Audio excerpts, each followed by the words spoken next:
Our next presenter is Alessandra Soler. She is the Executive Director of the American Civil Liberties Union here in Arizona. Just to give you a brief background of Alessandra, she was the first Latina to head the statewide civil rights liberty organization here. She served as communications director for the ACLU's fifth largest affiliate in Florida. There she spearheaded statewide public education campaigns, among other things, racial profiling post 9/11. Prior to her work in Florida, she worked at the ACLU of Louisiana, coordinating advocacy efforts in New Orleans to combat police misconduct, improve prison conditions, and keep school-sponsored prayer out of schools. She has also, for a brief period, worked at the Times, Roanoke Times in Virginia.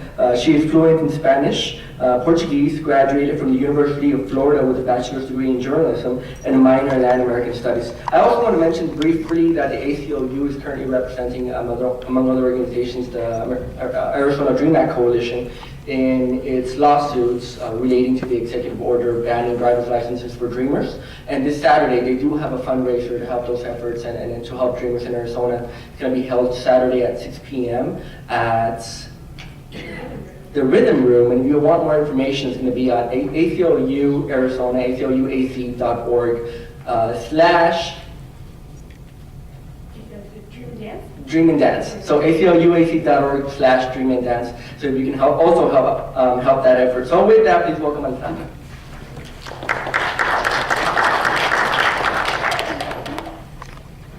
Thank you so much, Daniel. And I also want to just acknowledge Daniel and the Somos America Coalition for their really amazing work that they've been doing over the past numerous years, empowering the next generation of activists. And if you all do not know, Somos America is actually a organizational plaintiff in our class action lawsuit challenging racial profiling by the sheriff. And so, as we all know, he is one of the most well-known politicians who has catapulted his career vilifying brown people, but Somos America is an organizational plaintiff. So I want to thank you for your leadership in holding Arpaio accountable. And I also want to thank Supervisor Wilcox for her leadership and promoting humane immigration policies, both at the local, state, and federal level. And just one more shout out for Terry Goddard and his really, if you all do not know, but he organized the friend of the court brief that was filed by himself and 45 other state attorneys generals in the SB 1070 litigation. And so it was an excellent, excellent brief that really pointed out how it does not make sense from a public policy and public safety perspective for local police to be involved in immigration. So, and thank you to Dr. Aguilar. What I will do, let's see here, is, and just really quick, I just wanted to point out that the ACLU, we were founded in 1920, so almost 100 years ago, and we actually started out as an immigrants' rights organization. In the 1920s, they were deporting European immigrants, if you could believe that. They were deporting them for having, quote, radical views, and we challenged these deportations. At that time, it was the Attorney General by the name of Mitchell Palmer, and so really one of the first cases that we were involved in were cases defending the rights of immigrants. So I won't get into, I think Dr. Aguilar made excellent sort of points about how the rhetoric, the political rhetoric, really does not reflect the realities on the ground. But I do just want to kind of point out, let's go to the next slide actually, talk a little bit about boots on the ground, right? So a lot of what we're hearing right now is that we're not going to consider any type of long-term pathway to legalization until we have more boots on the ground. So our position and the position of, as our Department of Homeland Security is that we have plenty of boots on the ground. One of my colleagues, Victoria Lopez, who's our immigration attorney, was actually at a meeting where the assistant Tucson sector chief told the room full of immigration lawyers, quote, "Our approach is the right size approach. We do not need any additional increase in personnel." And so we are spending $18 billion on immigration enforcement, more than we spend on enforcement for any other federal agency. This includes FBI, DEA, ATF, U.S. Marshals and the Secret Service combined. So that just kind of puts it into perspective. The budget for Customs and Border Patrol has increased from fiscal year 2004 to 2012. Budget for CBP, which is Customs and Border Patrol, increased by 94% to its current budget of $11.65 billion. So let's start talking about the oversight agency is the Department of Homeland Security. Our former governor, she, in testimony before the Senate Judiciary Committee, has said the southwest border is, quote, as secure now as it has ever been. And she really challenged the sincerity of lawmakers who are demanding additional border security. And she said, quote, will it ever be reached as far as Congress is concerned, or will that goalpost continue to be moved?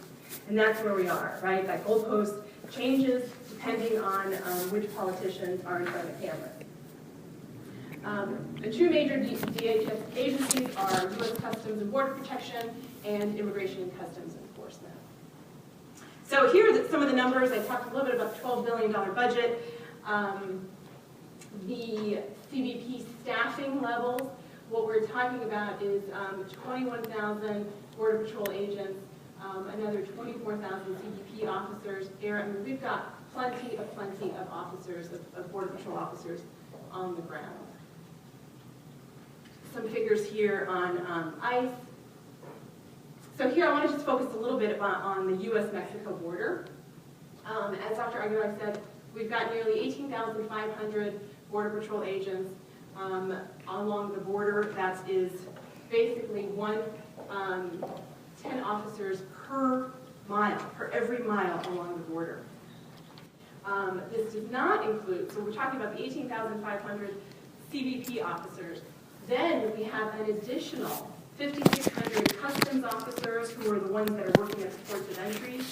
And then there are all the other federal agencies who are involved in a lot of these collaboration programs where DEA, ATF are working on drug interdiction, arms and trafficking. And then we've got the National Guard, who are also less than 300 now along the border. So border fencing, here we are, 655 miles of the border now are currently fenced. Total U.S.-Mexico border is about 1,969 miles.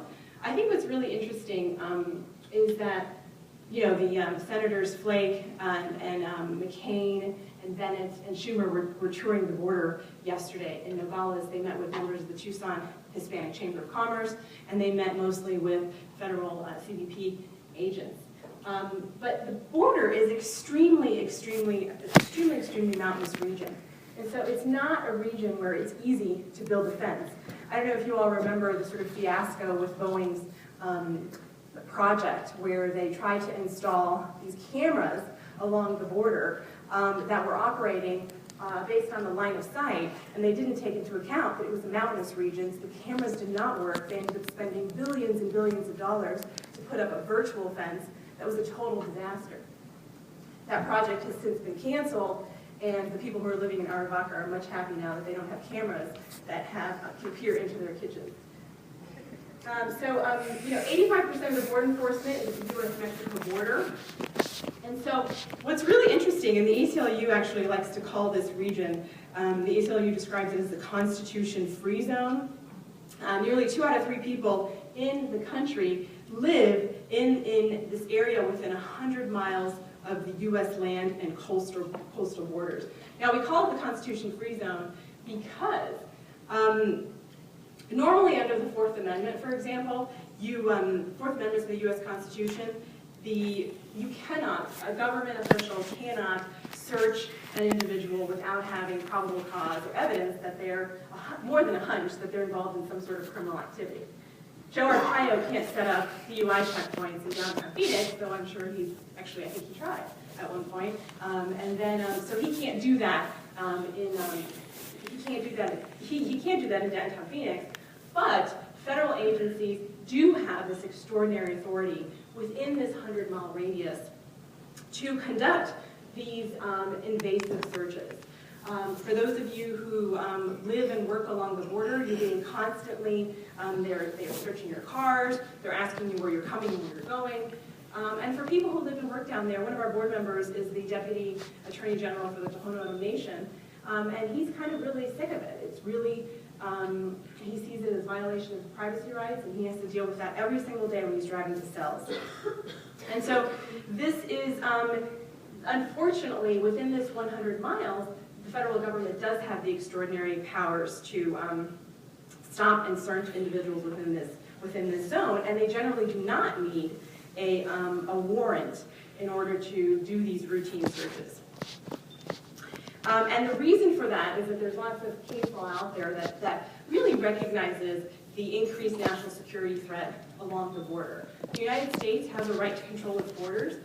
Their priorities is to make sure that they're interdicting drugs, that they're drugs, weapons, trafficking, human trafficking. I mean, these are the priorities, and obviously the national security is a substantive governmental interest, but we still believe that it's extremely, extremely problematic. So I talked a little bit about the Constitution-free zone. So abuses. One of the problems that we're seeing here is that, the CBP, I think I talked about it in, I'll talk about it in a few slides moving forward, but it is the largest federal agency that is not subject to any type of external oversight. And so what we've seen is that as we've seen a dramatic increase in the number of boots on the ground, it has also corresponded with a dramatic increase in the number of civil and human rights abuses.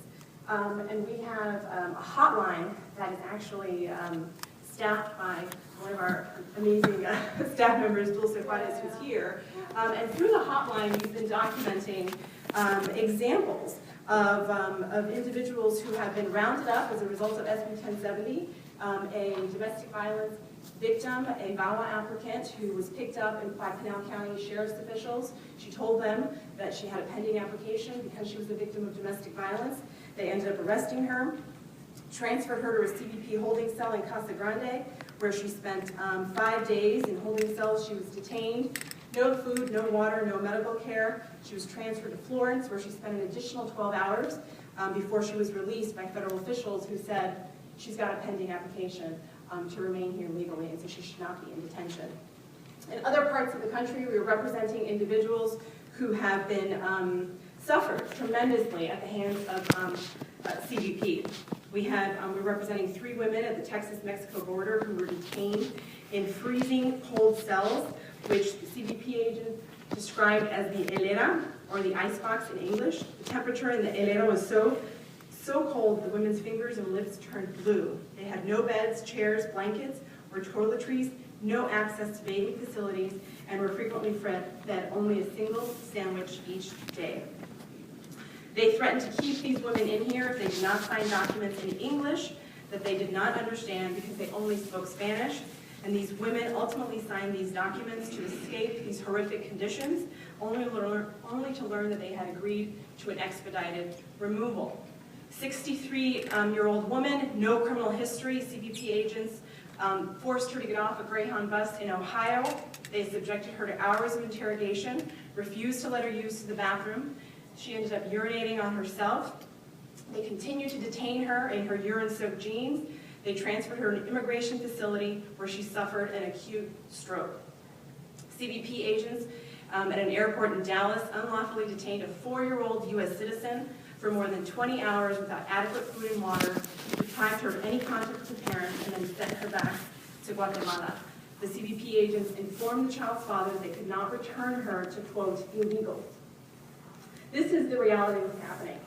And again, there's absolutely no oversight of this agency that has extraordinary powers and that has been really engaging in not just bad behavior, but violations of people's civil and human rights.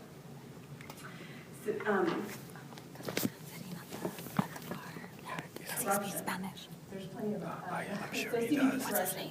This is from May 16, 2012 House Committee on Homeland Security meeting where the Subcommittee on Oversight, Investigations, and Management said since October 1st, 2004, 138 CBP employees have been arrested or indicted for acts of corruption, including drug smuggling, alien smuggling, money laundering, and conspiracy.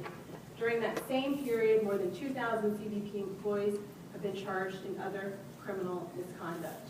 I want to talk a little bit about this, the issue of use of force. Since January of 2010, the CBP has killed at least 19 people with excessive force and seriously injured at least 4 individuals. In 8 of the 19 fatal incidents, the Border Patrol had alleged that they were rock throwers. And so part of what we have been trying to do through our advocacy efforts is increase the transparencies to get more information about these CBP policies and practices. They do not make their training materials or their policies available to the public. We do not believe that, we believe that there are other methods that they should be using rather than lethal force in order to address the threat of rock throwers. But I think that's really part of the problem is that it's an agency that has been operating in complete secrecy. Talk a little bit about this. This slide just shows you where most of the deaths are happening in Texas and Arizona. We've seen 6 in the last few years. Let me just go back to that slide. So I think one of the I mentioned the lack of transparency. The CBP, one of the pieces that we are advocating for as part of this conversation about comprehensive immigration reform is advocating for some type of congressional oversight for CBP, independent, congressional oversight and also independent oversight, but at the very minimum, at least some type of congressional oversight. And one of the reasons is that this agency, the federal government itself, Congress, should be demanding this information, and there should be requirements stating that CBP should provide this information to Congress. You know, we need to know how many Border Patrol officers have been involved in deaths, and how many of them resulted, how many of their excessive use of force involved not just deaths, but serious injuries. We need information about the number and the type of complaints that the agency itself is receiving, and then what the conclusions have been. Have they done investigations, and what those outcomes of the investigations were. So I'm going to wrap it up just to kind of put this in context, because I think that this piece is the piece that, for those of you that are meeting with, this has been the Easter recess where they have been here in Arizona, where McCain and Flake were here during the recess. One of the reasons why Arizona stands out among other states is that our residents have been uniquely and horrifically criminalized. Our immigrants have been criminalized by laws that have made it a crime for them to support their families, for example. We have laws in this state. We have the employer sanctions law, and we have a sheriff who is aggressively enforcing that law, going in and raiding businesses. You know, there have been more than 35 raids since employer sanctions was passed, and he is deliberately charging these immigrants with serious felonies. Okay, these are people who have been working. They have been working at car washes for the past 15, 16 years to support their families. He's going in and raiding car washes and then charging them with felony impersonation. These have serious consequences. And so when your congressman, when the politicians in DC say, we are going to exclude anyone with a criminal conviction, that includes the folks that are living here in Arizona who have been devastated by these laws. The smuggling statute. We have a statute that where we've got also MCSO aggressively utilizing, or was for many, many years, utilizing the smuggling statute to charge people with smuggling themselves. That also has criminal consequences. So that means that those individuals, if we don't push Congress to include the broadest possible pathway, those individuals will be excluded. And I think the consequences are serious.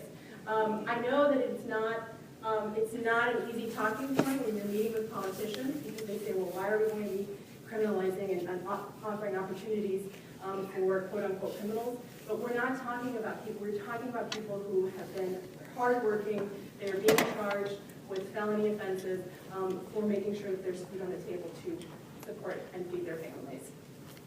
So that is, if there are going to be two asks when you meet with your congressional rep, we would definitely encourage you to make sure and make that ask that any pathway, any piece of legislation should be as broad as possible. And the second ask, which I did not get into here, but is really the looking at increasing the discretion of judges to make decisions about who should be in our federal detention centers. We have seen a dramatic increase in the number of people, the number of non-criminals who are detained in our immigration centers. There are about 30,000 people who are detained in our federal immigration centers across the country. 3,000 of them are here in Arizona. The vast majority of them are there for non-criminal offenses.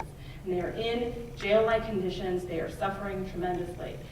What happened is that laws from 1996, immigration laws, removed all the discretion that judges had to make decisions about whether or not these people need to be detained. It is much more inexpensive for us to be placing these immigrants who are not threats to public safety, who are not flight risks, under supervised release, for example. You know, we all heard Sheriff Babu and the governor who went up in arms saying, oh my gosh, thousands and thousands of criminals were released from our federal immigration detention center. Well, that was false. There were less than 2,000, roughly 2,000 people. And again, these are people who have U.S. citizen children, U.S. citizen spouses, people who are not threats to public safety, people who have an interest in fighting their cases before these immigration judges to stay in this country. So I think that second piece is extremely important. And Flake in particular is very well versed on these detention issues. And so I think we definitely encourage you to raise this issue during any of your in-district meetings. Solitary. I'm sorry? You want to touch on solitary? Solitary confinement? Sure, I could. So the issue, solitary confinement issue, there was a big report in the New York Times that came out, this was last week, about the increasing use of solitary confinement in our federal immigration detention centers. This is a practice that I think about a year ago, the Senator Durbin from Illinois actually had the first federal hearing on this horrifically inhumane practice of placing people in solitary confinement. It is a practice that we use routinely in our prison system here in Arizona. It is what has contributed in the Arizona prison system to a suicide rate that is twice the national average. And we are using these same practices in our federal immigration centers, which are supposed to be again, non-punitive. I mean, this is a civil system of detention where our president several years ago said, I'm committed to reforming the immigration detention system to making sure that it is truly a civil system. And that's not what happened. We don't punish people by putting them in solitary confinement where they're placed in a cell, in a metal box for 23 hours a day and not allowed to see light or have any human contact. That exacerbates mental illness, increases the chances of you committing suicide, and it's just not who we are as a nation. So I have just one more sort of plug about the issue of criminalization, that we're having a screening of the movie Two Americas on April 10th at 6:30 at the Phoenix Center for the Arts. But I think this is an important documentary because what it does is it profiles the family of Kathy Figueroa, whose parents were rounded up in one of these car washes and these car wash raids, and whose parents are now facing possible deportation in July. And so the movie juxtaposes Kathy's story as the one American, she's 9 years old, and Arpaio, and really kind of demonstrates just how self-motivating his agenda is. So that's on April 10th. And then I'd be happy to, I probably went way over my time, so I'd be happy to take questions later on. Thank you. Thank you so much.